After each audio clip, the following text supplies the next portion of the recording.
comment la maison des fourmis? C'est pas une maison, c'est un nid. Ce nid, ça peut être une branche ou une tige creuse. Tout le monde vit ensemble. Il n'y a qu'une salle. La colonie n'est pas populeuse. Tout le monde vit serré. Cela peut être aussi dans des galles. Jusqu'à une centaine d'ouvrières vont y habiter avec leurs reines. Si le nid est dans la terre, il y a des galeries et des salles. Et parfois c'est simple, comme Cataglyphis. Il y a l'entrée, et un tunnel plonge vers une ou deux salles vers la chambre de la reine.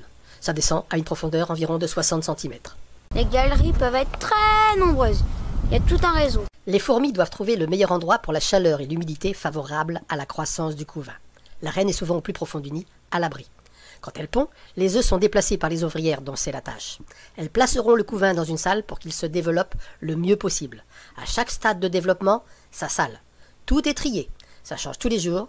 Il n'y a pas de salle immense, mais des petites. Ce sera pareil pour un dôme, mais les entrées changent. Un dôme, ce sont aussi des galeries et des salles dans un entremêlat d'aiguilles qui constituent le nid.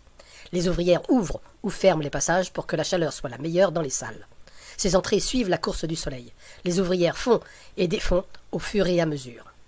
Les nids peuvent être superficiels. La colonie reste en surface. Il peut y avoir une pierre sur le dessus pour réchauffer. Il n'y a pas de galerie ou de salle. C'est un fouillis. Ces colonies déménagent souvent.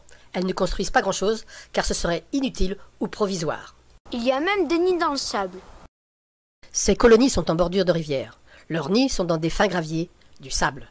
Et pour que le sable ne s'écroule pas, notamment lors de fortes crues, les ouvrières tapissent les galeries d'un liquide qui sort de leur cloaque.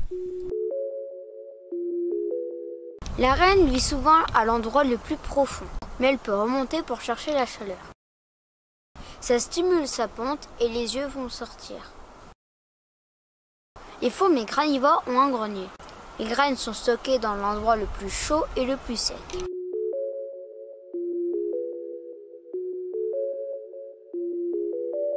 Surprenant, non?